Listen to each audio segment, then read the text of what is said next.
성도 여러분 안녕하세요. 사순절 묵상 벌써 6번째 시간입니다. 수요일은 아무래도 일상 중에 있어서 말씀 묵상이 어렵겠지만 또 우리를 위하여 이 땅에 오신 그리스도를 생각하면서 말씀에 조금 더 집중해 보시기를 바랍니다. 오늘 하나님께서 우리에게 주시는 말씀은 에베소서 2장 7절에서 10절입니다. 에베소서 2장 7절에서 10절 말씀을 봉독합니다. 이는 그리스도 예수 안에서 우리에게 자비하심으로써 그 은혜의 지극히 풍성함을 오는 여러 세대에 나타내려 하심이라. 너희는 그 은혜에 의하여 믿음으로 말미암아 구원을 받았으니 이것은 너희에게서 난 것이 아니요 하나님의 선물이라. 행위에서 난 것이 아니니 이는 누구든지 자랑하지 못하게 함이라. 우리는 그가 만드신 바라 그리스도 예수 안에서 선한 일을 위하여 지으심을 받은 자니 이 일은 하나님이 전에 예비하사 우리로 그 가운데서 행하게 하려 하심이니라. 아멘. 오늘 제가 여러분들에게 제일 먼저 말씀드리고 싶은 것은 하나님의 사랑은 우리를 향한 자비하심을 통하여 나타난다라는 것입니다. 그런데 이 자비하심이라는 것이 먼저 우리를 사랑하기 때문에 시작된 일이다 라고 말씀드렸습니다. 그렇다면 이 자비하심이 구체적으로 어떻게 이루어지는지를 알아볼 필요가 있습니다. 바울은 이에 대해서 조건을 그리스도 예수 안에서 라고 표현합니다. 그렇다면 우리가 먼저 그리스도 예수 안에서 라는 말의 의미를 이해할 필요가 있습니다. 바울은 실제로 자신의 서신에서 그리스도 예수 안에서 그리스도 안에서 라는 표현을 만능키처럼 사용을 하고 있기 때문입니다. 안에서 라는 말의 의미는 포함된다, 소속되어 있다 라는 것으로 해석할 수 있습니다. 혹시 이런 얘기 들어보셨는지 모르겠습니다. 나는 누구 사람이다. 어떤 사람을 따르는 이들 중에 이렇게 표현한 이들이 있습니다. 정치인들 중에도 이런 부류가 있고 또 옛 장수들 보면 자기 주군을 따를 때 나는 누구의 사람이다 이렇게 표현을 합니다. 정치인들 중에도 신념을 가지고 평생을 한 사람만 따라다니는 경우도 있죠. 철새 정치인도 많고 또 세상 바뀌면 갈아타기도 하는데 일편단심인 분들 이런 사람들에게 저 사람은 누구의 사람이다 라고 딱지가 딱 붙습니다. 어떻게 이런 게 가능할까요? 자기 자신만 위한다면 이건 못할 일입니다. 이건 그 사람 안에서 자신이 따르고자 하는 이가 가득 차 있을 때 내 안에 누군가가 가득 채워져 있으면 할 수 있는 일이죠. 내 안에 내가 가득 차 있으면 나의 뜻을 따르지만 내 안에 누군가의 생각이 누군가의 이상이 가득 차 있으면 그 사람의 이상을 따르게 되는 경우가 있습니다. 이때 저 사람은 누구누구의 사람이다 라는 표현을 쓰게 됩니다. 그냥 되지는 않지요. 위력을 경험하거나 은혜를 체감하거나 그렇게 됩니다. 문제는 사람이 하나님이 아니라서 이렇게 따른다고 해서 결과가 다 좋다고 말할 수 없습니다. 열심히 따랐는데 그 사람이 옳지 않은 길을 가는 경우도 많지 않습니까? 하지만 하나님은 다릅니다. 하나님은 공의로우시고 하나님은 선하시고 하나님 나라를 완성하시고 그 나라를 우리에게 허락하시기 때문에 하나님을 따르는 삶은 해피엔딩이 될 수밖에 없습니다. 더구나 우리가 하나님께 입은 은혜는 단순히 외형적인 것은 아닙니다. 영으로 오셔서 우리를 감동하게 하시고 우리 내면에 거하셔서 지속적으로 우리를 주장하시기 때문에 그분이 내 눈앞에 계시지 않아도 그분 안에 있는 삶이 가능해집니다. 이렇게 되면 그리스도 안에서 사는 삶은 외형적인 것에 영향을 받지 않습니다. 상황에도 영향을 받지 않게 되죠. 눈으로 보는 게 아니라 믿음으로 반응하는 것이라서 그렇습니다. 당연히 시대의 영향도 받지 않습니다. 한마디로 말해서 세월이 가도 변함이 없다는 겁니다. 예수 그리스도는 이 땅에 없지만 그리스도에게 속한 사람은 자신이 가야 하는 그 그리스도의 길을 그대로 갑니다. 그렇게 되면 그리스도 예수를 통하여 드러나는 하나님의 자비하심은 예수님이 이 땅을 걸어 다니던 시대뿐만이 아니라 그리스도가 더 이상 이 땅에서 눈으로 확인할 수 없는 그 다음 시대에도 여전히 유효하게 되는 것입니다. 이제 7절을 다시 읽어보면 단어들이 눈에 제대로 들어옵니다. 이는 그리스도 예수 안에서 우리에게 자비하심으로써 그 은혜의 지극히 풍성함을 오는 여러 세대에 나타내려 하심이라. 오는 여러 세대가 이러한 것들을 경험하고 또 드러낼 수 있는 방법은 예수님을 눈으로 봤기 때문이 아니죠. 예수 그리스도가 내 안에 계시면서 내가 그리스도와 같은 삶을 살아가기 때문에 이게 가능해진 것입니다. 이 모든 일들이 하나님이 사랑하는 아들을 보내어 주심을 통하여 일어났음을 우리는 알아야 합니다.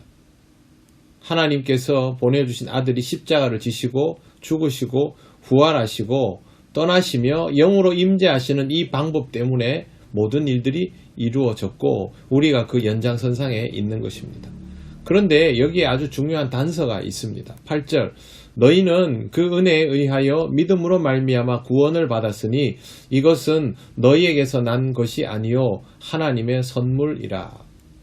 이 모든 것은 인간에게서 난 것이 아닙니다. 인간에게서 난 것은 인간이 약해지면 거기서부터는 답이 없죠.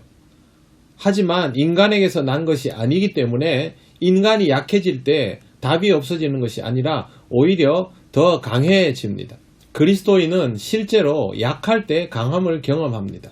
하나님께서 영으로 임재하시고 역사하실 때 이런 일들이 경험됩니다. 인간의 능력에 전혀 구애받지 않고 일들이 이루어지는 것을 통하여 우리가 이거 하나님이 하시는구나, 하나님의 은혜이구나 그렇게 확인하게 되는 것입니다. 그냥 잘 해주는 정도의 것들은 사람들 사이에서도 얼마든지 할 수 있지만 이런 외형적인 것뿐만이 아니라 내면적인 것조차도 바꾸어 버리는 놀라운 은혜는 하나님이 아니면 주실 수 없습니다. 여러분이 가장 무기력할 때 가장 놀라운 변화를 하나님으로 인하여 경험했음을 기억한다면 이 사실을 잊지 않도록 하시기를 바랍니다. 이 은혜에 인간이 반응하는 방법은 딱 한 가지입니다. 믿음으로 말미암아. 우리가 할 일은 믿는 것입니다. 무엇을 어떻게 믿는다는 것일까요? 하나님께서 우리에게 요구하시는 믿음은 무조건적이지 않습니다. 그냥 일단 믿고 봐라 그게 아니라 하나님은 항상 말씀하여 주시거나 사인을 주시거나 그렇게 하십니다. 아브라함에게도 그렇게 하셨죠.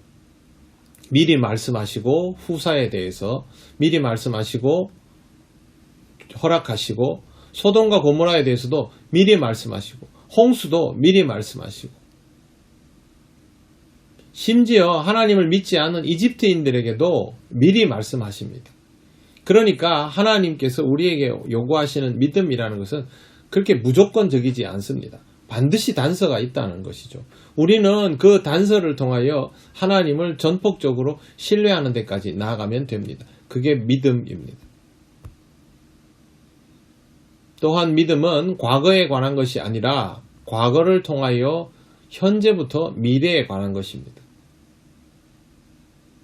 앞으로도 그럴 것이다. 지금까지 역사하신 것을 보아 앞으로도 그럴 것이다. 그게 바로 믿음의 토대가 되는 것입니다. 성경에 있는 내용이 그리스도를 통하여 우리에게 다가온 것처럼 그리스도를 통하여 선포된 하나님의 말씀, 그 속에 들어있는 하나님의 마음이 앞으로도 우리를 향하여 한결같을 것이다 라는 믿음입니다. 이 믿음이 우리로 하여금 지속적으로 하나님의 은총 가운데 머물게 만들어 줍니다. 9절 행위에서 난 것이 아니니 누구든지 자랑하지 못하게 함이라. 전혀 우리의 것이 아니니 우리의 능력으로 이루어진 일이 아니니 우리는 여기에 대해서 공을 말할 수 없다라는 것이죠. 믿는 것과 믿어야지 하는 것은 다릅니다. 믿는 것은 그렇게 받아들여지는 것이고 믿어야지 하는 것은 내 의지를 통하여 하는 것이죠. 의지도 사람의 역량이 있죠. 하나님은 그 의지조차도 넘으시는 분입니다. 그래서 하나님이 역사하시는 것을 정신 차리고 경험하면 믿어집니다. 다만 내가 영적인가 그렇지 않은가이죠. 하나님의 역사가 영적으로 일어나는데 그걸 내가 물리적인 것으로 이렇게 감각으로 체험할 수 있는 것으로만 보려 하면 그건 체험되지 않죠. 적어도 우리가 영적이어야 하는 하나님의 역사가 내가 원하는 차원으로만 이루어지지 않을 것이다 라는 그 정도의 수용성만 있어도 우리는 하나님의 역사를 얼마든지 경험할 수 있습니다. 그러면 믿어집니다. 믿음은 그런 겁니다. 지금 믿어지니까 앞으로에 대해서도 의심하지 않는 거예요. 여러분 정말 신뢰하는 사람 한번 생각해 보십시오. 그 사람을 믿으려고 여러분이 노력합니까? 아니면 그 사람을 여러분이 철석같이 믿고 있습니까? 믿고 있는 게 믿음이죠. 하나님을 향해서도 그게 믿음입니다. 그러니까 믿는 것과 믿고자 하는 것의 차이를 좀 구별할 수 있어야 합니다. 그래야만 우리의 믿음이 하나님 앞에서 더 순전할 수 있습니다. 저절로라는 표현은 좀 그러네요. 하나님이 믿어지기 시작하면 우리의 믿음은 믿어야지 하는 것에서 믿어지는 것으로 나아가져야 합니다. 그러면 그럴수록 내 인생에 나의 것은 사라지고 내 자랑은 있을 수 없다는 것을 알게 됩니다. 아직 자기 자신을 사랑하고 자기 믿음을 내보이고 싶어하는 것은 이런 수준에는 이르지 못했다라는 뜻이니 금방 판단할 수 있습니다. 항상 스스로를 돌아보셔서 여러분의 믿음이 조금 더 자랄 수 있도록 하시기를 바랍니다. 사순절은 그리스도를 생각하는 절기입니다. 하지만 그 이상으로 자기 자신을 깊이 생각해야 할 때입니다. 나를 생각하는 것이 처절하지 못하면 그리스도를 생각하는 것이 감상적이고 비현실적이고 또 낭만적일 수도 있습니다. 여러분, 우리가 신앙생활하면서 느끼는 감정과 영화나 드라마를 보면서 느끼는 감정이 비슷하다면 그건 좀 문제가 있는 것이죠. 여러분의 인생을 들여다볼 때, 다른 사람의 인생을 들여다볼 때 느낌이 똑같습니까? 다르지요. 다른 사람의 인생은 보고 그냥 이렇게 약간 감정의 여유를 가질 수 있죠. 근데 여러분 자신의 인생은 어떻습니까? 감정의 여유를 가질 수 있습니까? 저는 아직도 장애가 있는 가족들의 이야기를 보고 있으면 마음이 그리 편하지 않습니다. 제가 장애를 가진 아이의 아빠이기 때문에 그렇습니다. 하지만 다른 분들이 보면 저 같은 감정이 들지 않지요. 보기에 조금 그렇기는 해도 내 일은 아니니까요. 이 차이가 얼마나 큽니까? 여러분의 인생을 처절하게 들여다보지 못하면 그 인생에 역사하시는 하나님도 리얼하게 들여다보지 못합니다. 그러니까 십자가에 달린 예수 그리스도가 감성적으로 느껴지는 거죠. 신앙은 그렇게 할 수 없습니다.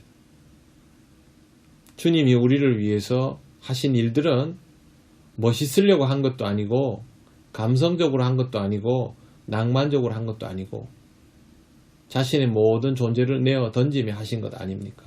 그러면 우리도 우리의 존재 자체를 하나님 앞에 내어놓고 시작해야 합니다. 적어도 자기 자신을 제대로 들여다보고 깊이 생각해야 하는 것이죠. 그러면 우리는 우리 실체를 압니다. 그게 또 자기 부정의 역사입니다. 자기를 부인해야 자기 십자가를 질 수 있다는 예수님 말씀도 여기에서 우리가 떠올릴 수 있습니다. 사랑하는 성도 여러분, 다음 주면 고난주간입니다. 잘하는 것이 하나도 없는 우리를 위하여 이 땅에 오신 예수 그리스도를 깊이 생각하시기를 바라고 그만큼 여러분 자신을 깊이 생각해 보는 시간이 되시기를 바랍니다. 그 모든 시간들이 여러분에게는 하나님의 은혜가 될 것입니다. 내가 이렇게 하면 하나님이 나한테 뭘 주실까가 아니라 이런 나를 지금도 만나주시는 하나님을 깊이 느껴보시기를 바랍니다. 기도드리겠습니다. 거룩하신 하나님 아버지, 주님을 생각하고 또한 그만큼 나 자신을 깊이 생각하게 하옵소서. 우리의 모든 상황 속에서 역사하시는 하나님의 은총을 기억하게 하시고 그 은총을 기쁘게 여기며 하나님 앞에 믿음으로 나아가는 우리가 되게 하여 주시옵소서. 하나님 늘 함께하여 주심을 감사드리며 예수님 이름으로 기도드립니다. 아멘.